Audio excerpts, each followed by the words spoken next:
Oh.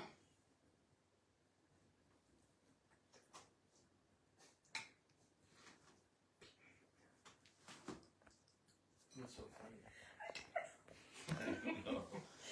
I feel like it's Alistair Cook over there.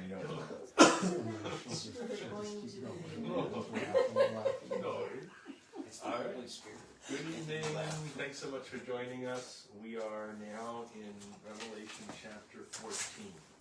And you might have guessed we moved to a different location. We moved from our gallery to our home because of some electrical work, but we will be here from here on out until we actually, in 4 weeks and 4 days, we'll head south. But I'm not counting. That's right. It's just 4 weeks and 4 days. But then we'll do continue online, and we'll actually, by the end of the year, we will be done with Revelation. And so at that point, we'll have to choose, what do we do next? Where do we go from here? And then whatever we choose, we'll be down south, and we'll do probably tape the videos and then have discussion time online, but we'll figure that out as we go. But we've gotten to the point in Revelation, we ended last week with basically the mark of the beast and the number of the beast, and we discussed that and what it could mean both for preterist view of, you know, that if it was happening actually during John's generation or the generation directly following generation as preterists believe, or what that could mean if it was if it fell into the pattern of the belief of the futurists, and it's still to come. And so we kind of continue to jump back and forth, primarily between those two views, but we'll see kind of how the judgment continues and what happens next after the idea of the mark of the beast. I am going to read sections and then stop and talk about each section tonight, because especially chapter 14.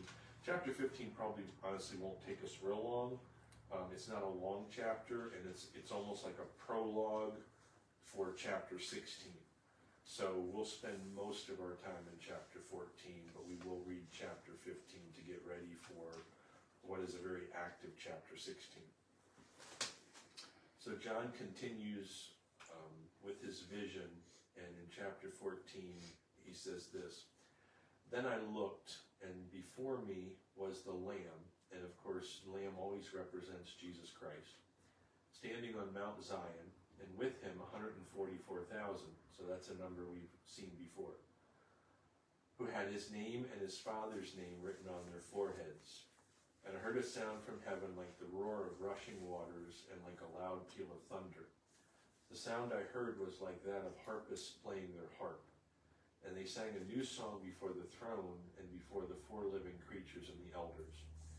No one could learn the song except the 144,000 who had been redeemed from the earth. These are those who did not defile themselves with women, for they remained virgins. They follow the Lamb wherever he goes. They were purchased from among mankind and offered as first fruits to God and the Lamb. No lie was found in their mouth. They are blameless." So we kind of assume that this is the same 144,000 that's spoken of earlier. I mean, there's no direct reference back to it, but we kind of feel like, okay, if this is the 144, there's more information given about who they are. And there's primarily three things that are mentioned in regards to kind of their character or their identity.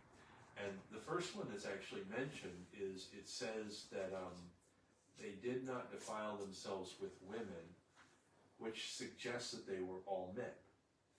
And that's interesting when you take a look at it and you think to yourself, okay, for whatever reason, if you're a futurist, then this group of people are specifically men.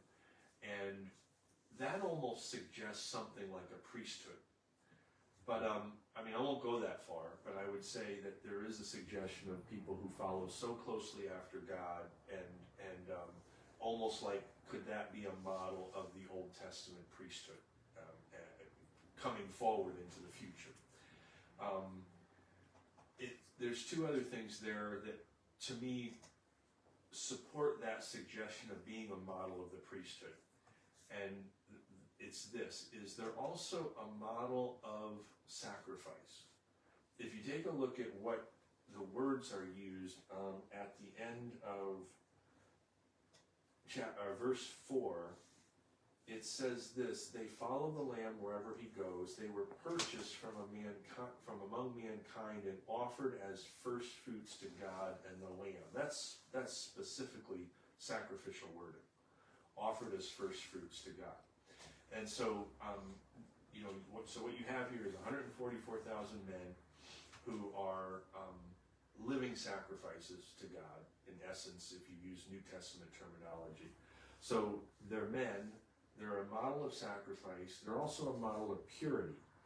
And this is one of the reasons why, when you read scriptures like this, it's certainly not the only one, that you have to hearken not just to that verse, but to all of Scripture.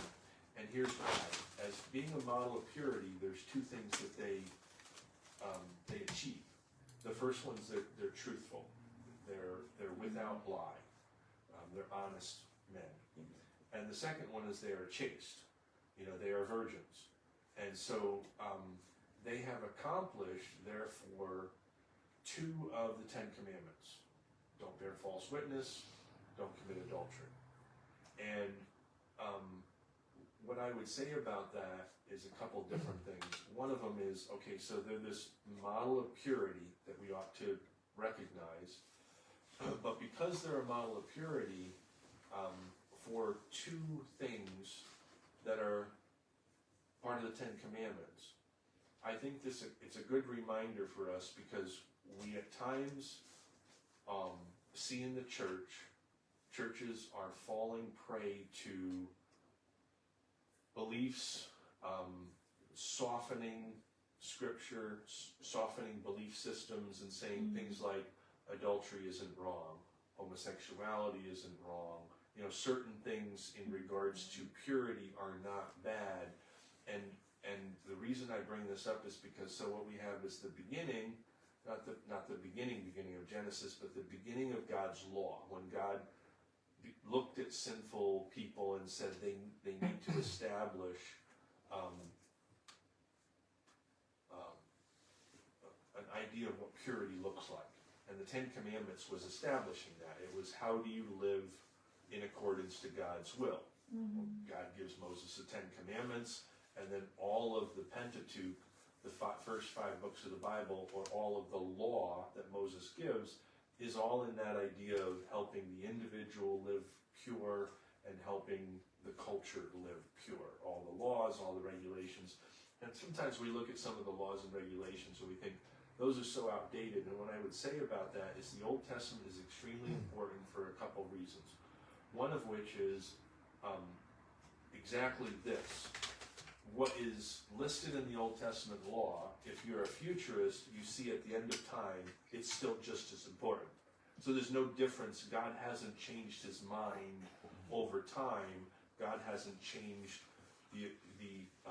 what pure looks like. That pure is still living without adultery. That pure is still living without lies. All from the time of Moses to the end of time. The other thing in the Old Testament and all throughout, even into the New Testament, when you see all these guidelines that are set, and some of them in the Old Testament, you think, why is it important to know what happens when a donkey falls into a hole, or what happens when a pregnant woman is injured, and how do you create justice for those things? All these different laws and guidelines that are in the books of the law. It's basically, from beginning to end, God has tried to put into place, how are we supposed to live pure? And all of these things have meaning and purpose for us, and buried in every single law in Scripture is a very important principle of how to live well. And so the biggest thing about what you see here is you see a standard that's still being followed all the way in John's vision of what the end of time would look like, that was begun in the time of Moses. And so I just wanted to bring that up because I think it's important for us as Christians to model the fact that God's law, God's desire for us to live pure, it doesn't change. It hasn't changed, it's not going to change. And the reason for that is because it reflects who he is in his character. He is a God who is honest with us. He is a God who desires purity because he's a pure God. Any thoughts about that? About this, the characteristic of 144,000 being men, a model of sacrifice, and a model of purity? I have a different question, if it's okay. In 13, in the mark of the beast, it talked about, they'll receive a mark on the right hand of the forehead, and then in 14, it references that the Father's name will be. Is this like a physical writing, or is it something physical that can be seen? Right. If you take it literally, then yeah, it would be. I mean, the biggest issue is we don't know exactly how to interpret Revelation, and so one of the challenges is you see the four different views. The only view that pretty much takes everything metaphorically is the allegorical model, where everything is basically a metaphor, kind of an allegory of good versus evil, what God is doing, that sort of thing. The other three, and this is what's really difficult about Revelation, is if you study the preterists and you read through Revelation, there's certain things that they'll bring up and they will interpret it literally. Then later on, you'll read something and you'll read the preterist view on it and they'll interpret it metaphorically. If you pull the futurists up, they'll do the exact same thing. Sometimes they'll take very literal. The futurists, the mark of the beast, the hand in the forehead, they take us very literal. That's definitely going to be on our, people who take it's going to be on their arms, it's going to be on their forehead. They take that very literally. But then there's other places where they'll actually take things more metaphorically.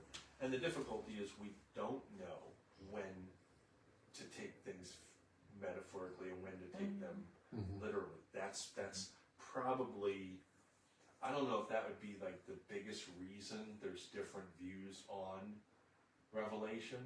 It's possible that that's why, is because it's basically what you take figuratively and what you take literally is the question.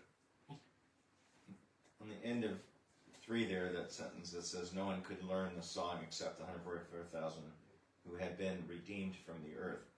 Does that point to a rapture, that they've been redeemed, already taken up, or what is that pointing to? Yeah, I don't know.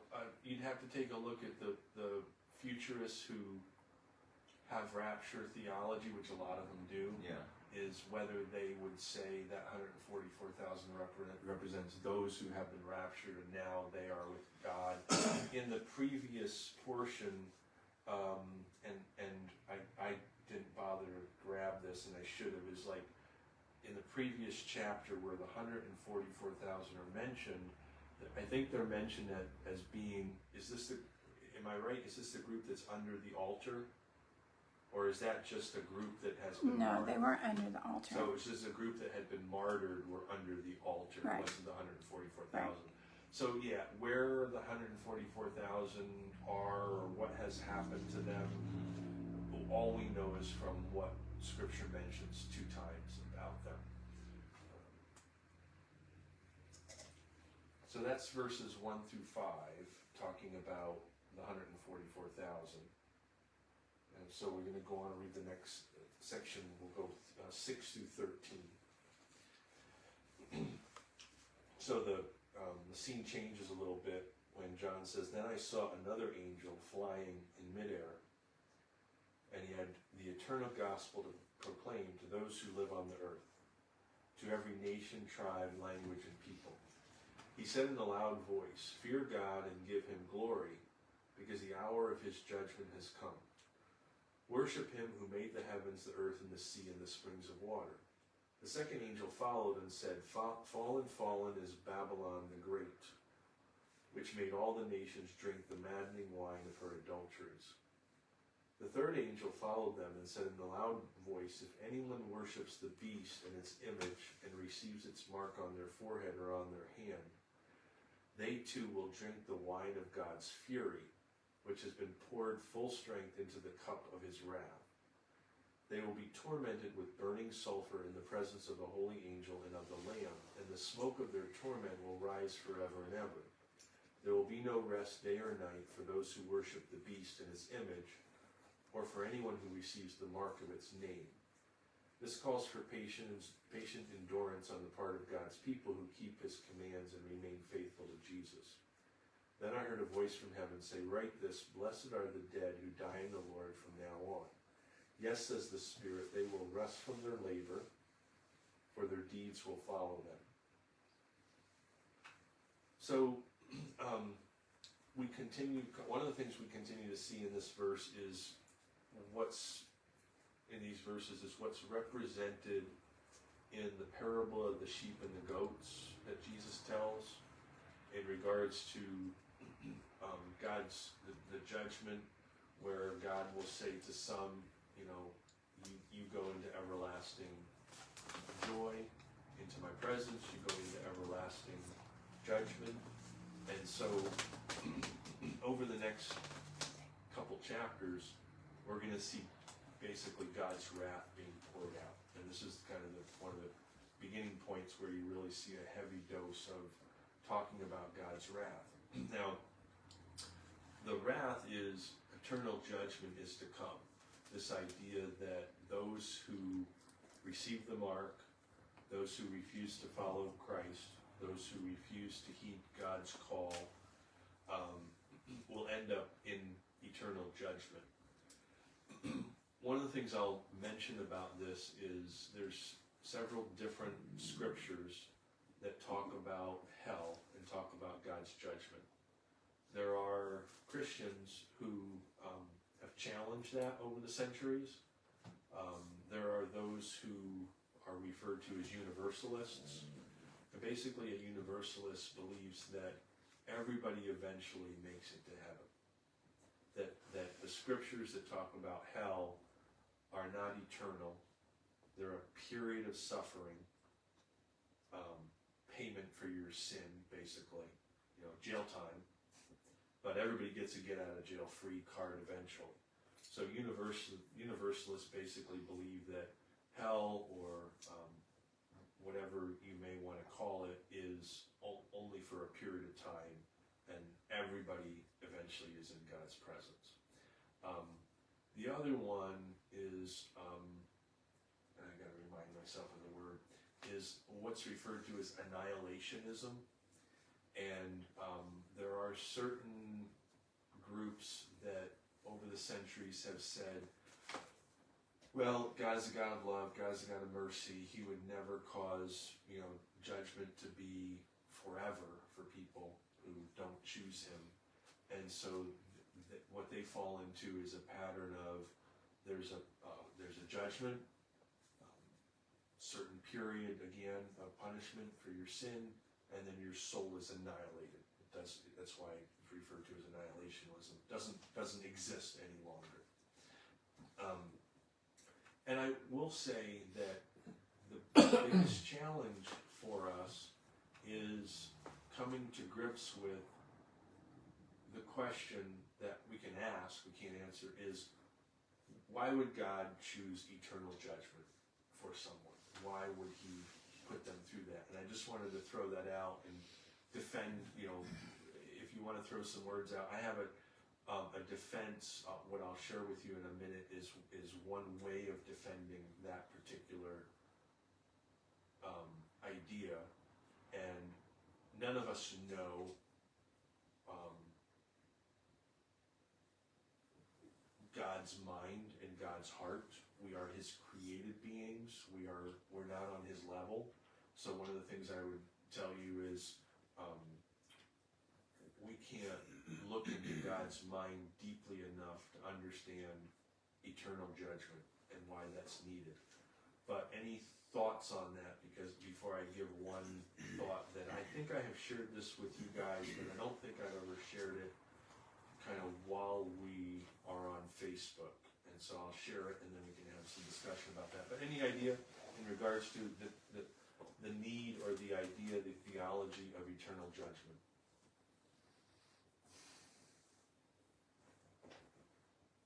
Because, I mean, it's a difficult one, because it's one of those ones where people who are not Christians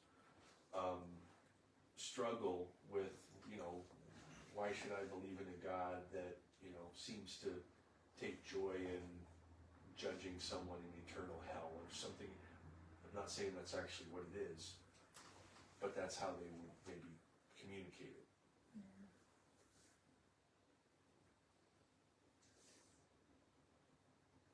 So if you think about comments of that, feel free to jump in a moment. What I'll give you is one thought, and I wish I could tell you, I can picture the book that this idea was in, but I cannot remember who the author was. But there was one person who's actually more of a scientist than he was a theologian. He was a good theologian, but he actually leaned more toward science, how God works through science.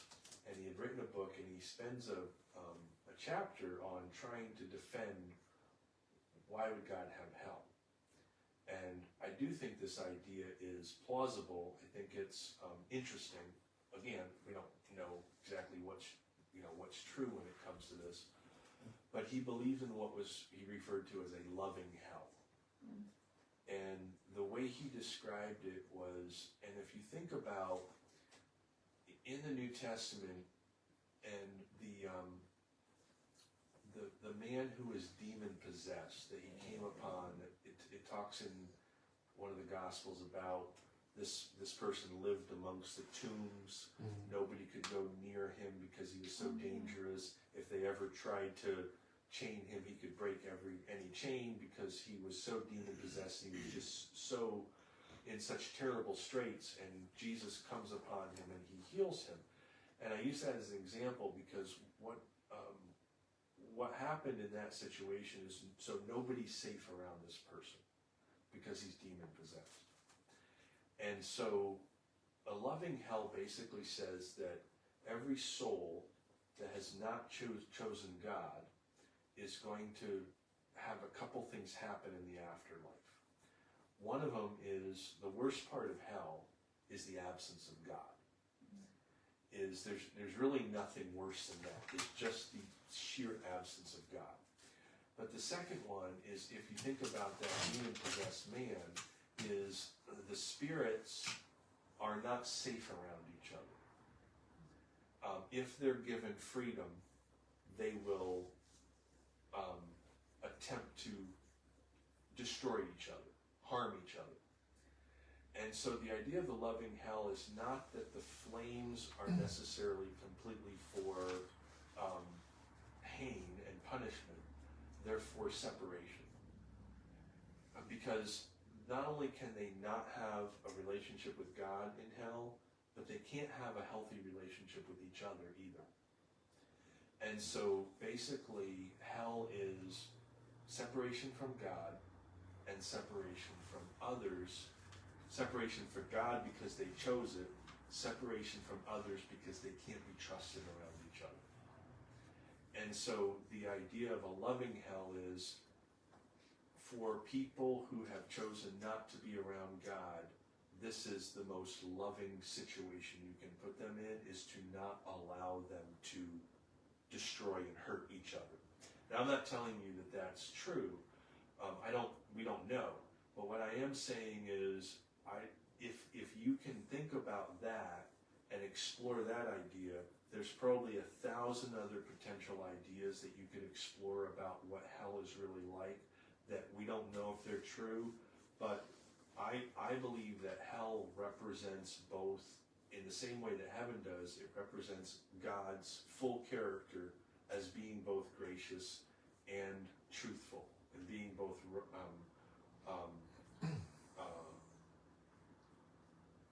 merciful and faithful. And so that's hard to put together, is how can hell be something other than only one side of God's character?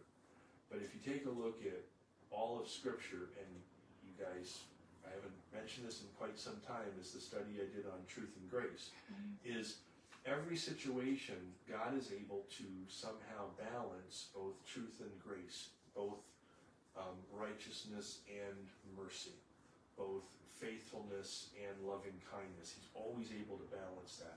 So my suggestion would be is hell is still that in balance, but it's in balance in such a way where you have spirits that just can't be trusted, they can't be around other spirits, and they are not going to be in the presence of God.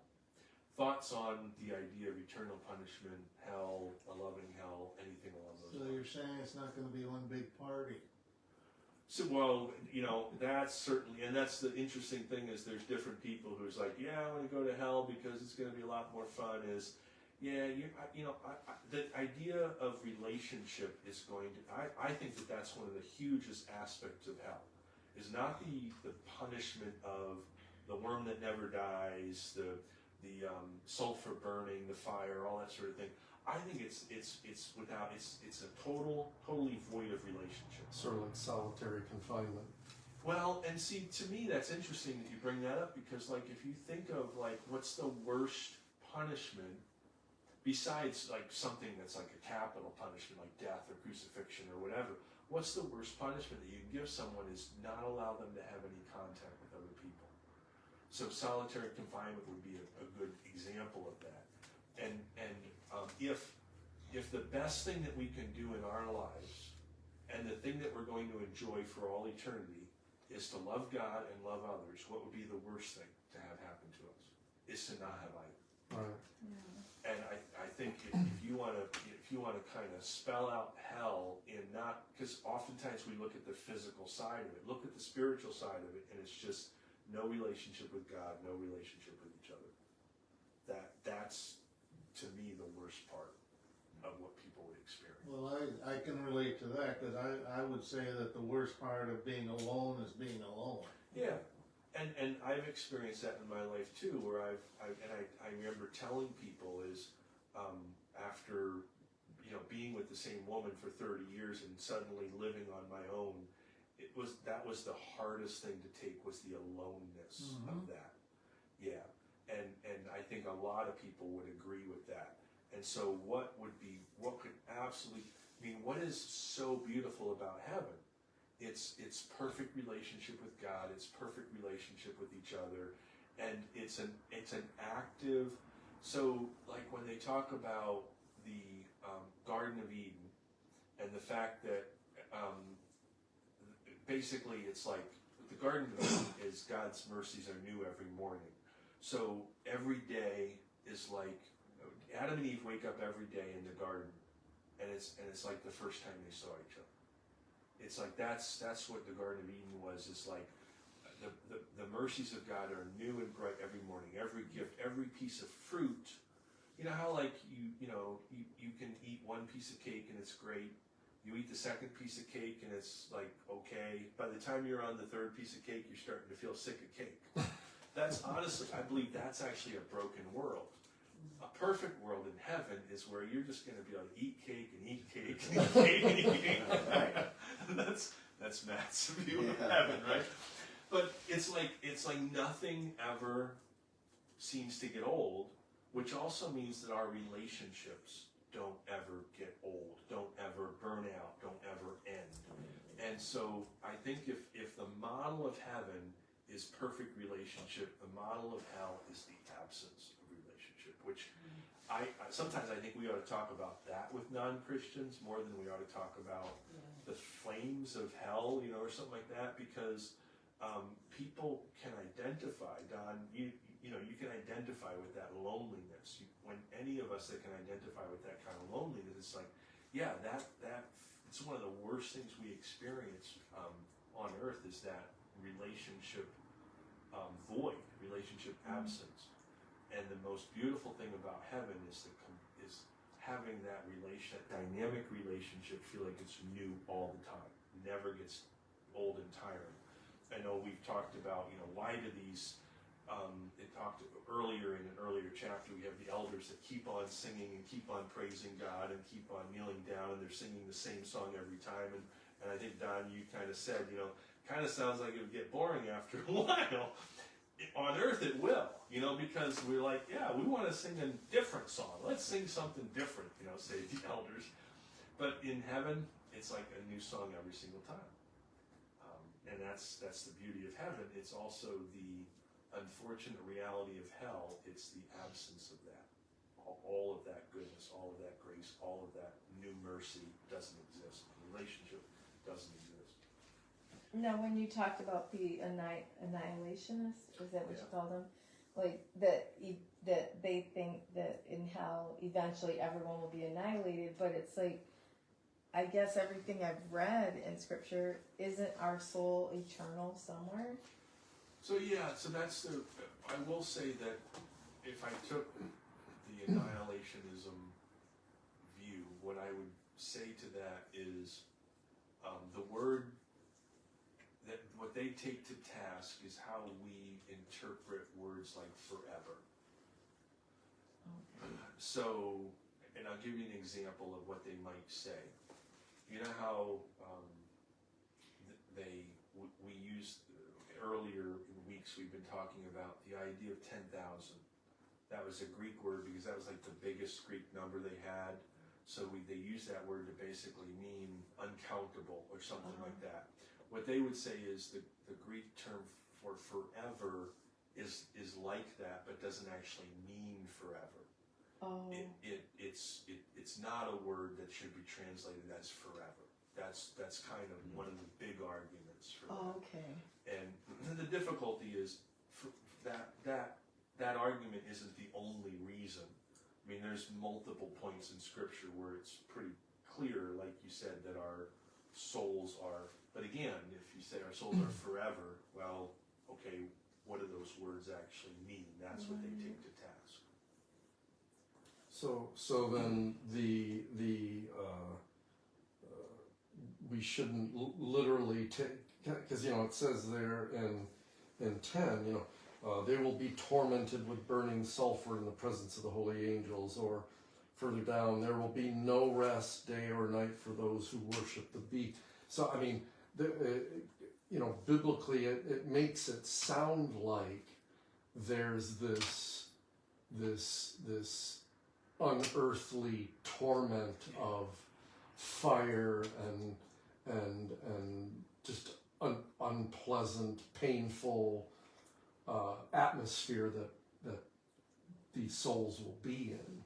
Yeah, and that's where it becomes a little hard to say the idea of a loving hell, because there also seems to be physical torment attached to it. So that's why I would say, I'm not telling you that that's the right belief. I'm saying that's one way that groups try to deal with, what happens in a forever hell. How do you manage a loving God?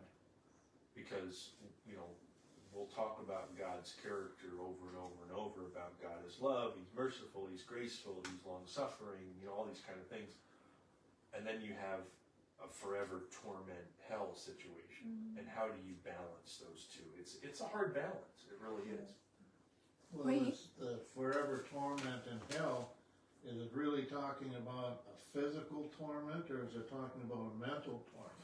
Well, and again, that's where you get to Revelation and other parts where it talks about things like hell is what's figurative and what's actual, what's metaphorical and what's literal. That's the challenge that you look at is, are they actually saying, is it, because, well, the one other thing I can say about that is we do not know what you experience when we are outside the body and you're only a soul. We have no clue, no idea what that looks like. So I think it's impossible for us to even say what part of how they describe that is figurative, what part's literal, that sort of thing. So that for there not to be a hell, that would go against God's character, because there has to be a consequence. He didn't create hell for humans. Yeah, and so I'll be a kind of an advocate, say, for the annihilationism or something along those lines, is you're right, there has to be consequences. But as a parent, when your child does something wrong, there has to be consequences. But those consequences are not for the rest of their life. Right. They're not never ending. You don't always have those consequences. And that's where it becomes a little puzzling, is why would there be a need for a forever consequence? And again, that's why someone comes up with annihilationism or something along those lines, or universalism, where there's a consequence, but eventually you enjoy the presence of God. And that's why also I think a loving hell becomes attractive, because it means, yes, there are consequences,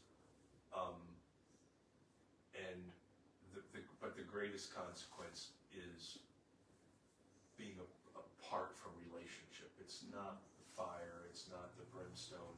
But again, one of the things I would suggest, and I have shared with people, is I don't think there's enough scriptural support for universalism or annihilism.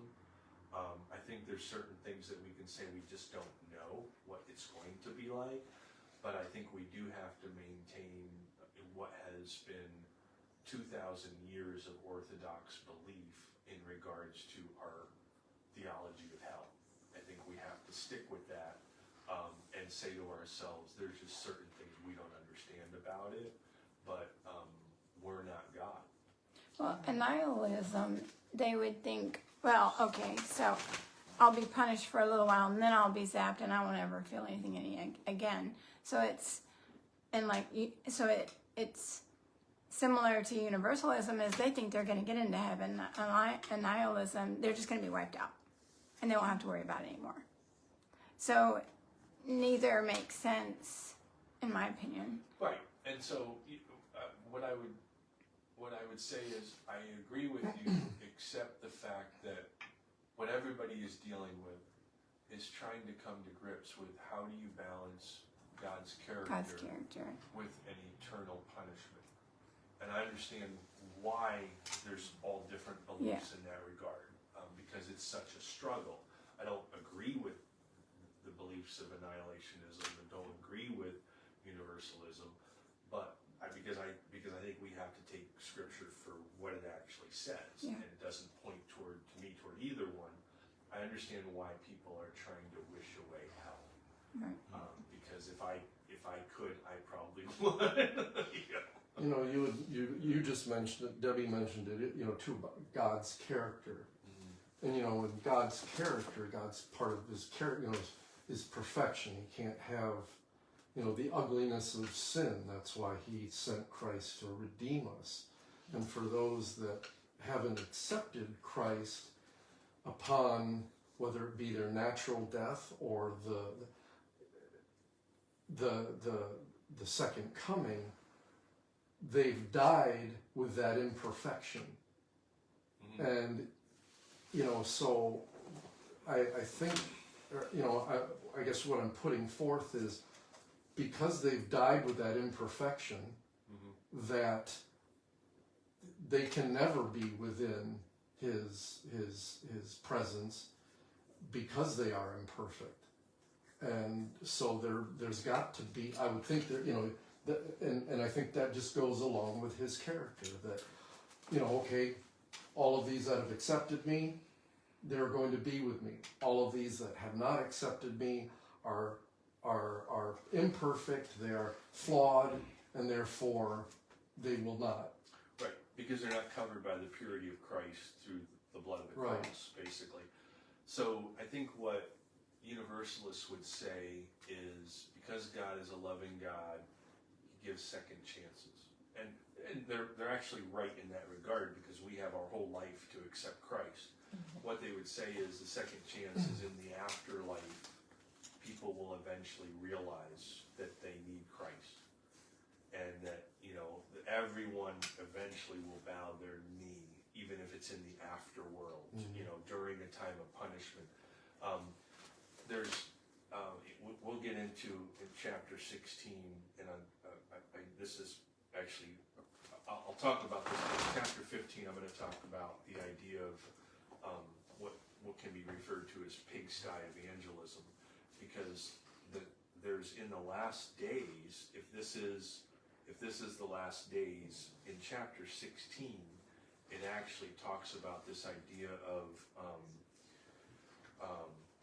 that even during the end times, people will have many opportunities, many chances to turn back to God, and they won't. Right. So it's one of those situations where even when life gets really horrible, terrible in the last days, and there's judgment being poured out on earth, there's still people who will be resistant to following after Christ. And so you can understand why. It's like, okay, you're choosing not to have a relationship with God. And so, after a while, it's God just giving them what they want, basically. So one of the things I've heard said is if God does not follow through on what he has done, Christ died for nothing. Yeah, and yeah, I mean, if Christ is needed for our forgiveness, then Christ is needed for our forgiveness, and that's it. And if you're not going to bow your knee to Christ, then you've chosen to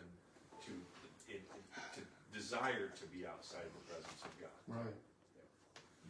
So what I'm going to do is I'm just going to, because like I said, chapter 15 is a prologue for 16, I'm just going to finish 14 tonight, and we'll probably end up going through potentially 3 chapters next week, but again, chapter 15 is not very long. So verse 14 in chapter 14, I looked, and there before me was a white cloud, and seated on the cloud was one like a son of man with a crown of gold on his head and a sharp sickle in his hand.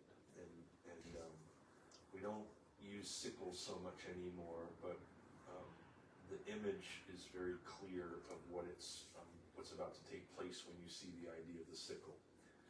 Then another angel came out of the temple and called in a loud voice to him who was sitting on the cloud, "Take your sickle and reap, because the time to reap has come, for the harvest of the earth is ripe."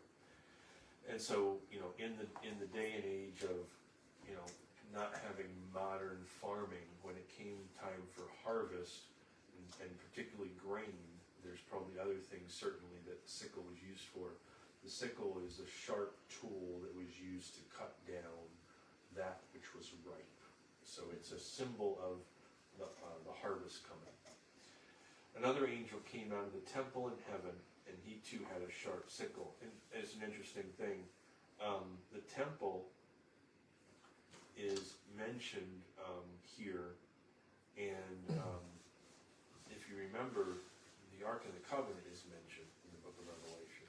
So there's basically the temple is seen as being there in the end of time in verse 17.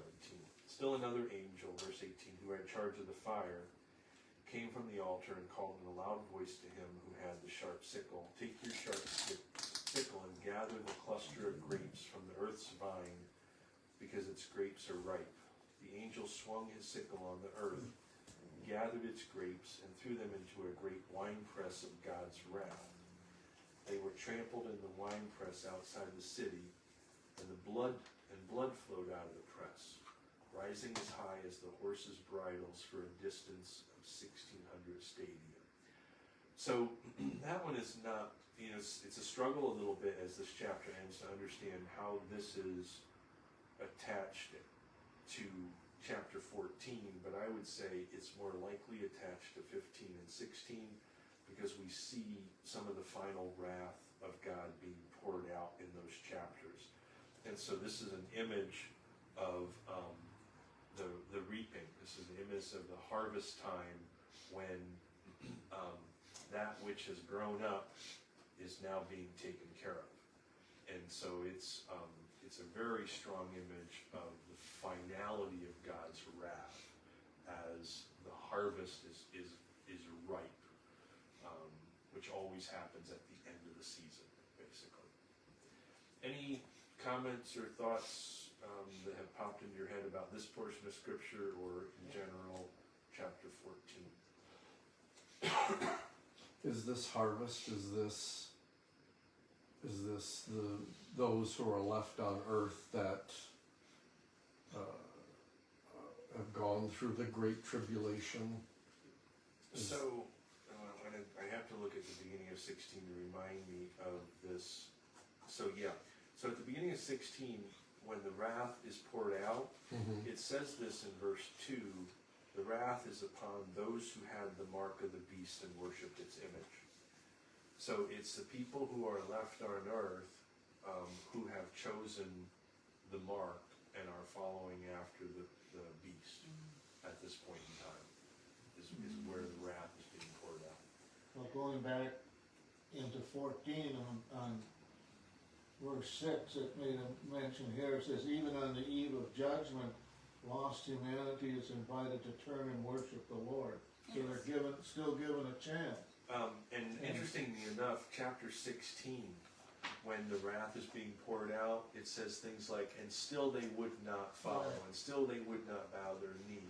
And so even if this, in the futurists' idea, if this is the end of time and this is God's final judgment upon the earth, he is giving chance and chance and chance and chance for people to turn, even in the midst of his wrath being poured out. And that's the kind of God we have, and that's probably a good, also to finish out, a good idea of what is hell. Hell is for people who have been given chance after chance after chance to follow and have said just no, I don't want that. And ultimately what they're rejecting is relationship with God, and ultimately it'll mean, potentially relationship without God and relationship without anyone else. So we'll tie it up here, and like I said, 15 is kind of almost a preamble to the final, the angels with the 7 bowls pouring out the wrath of God, and we'll see if we can get through. We'll get through at least 15 and 16 next week, maybe 15 through 17.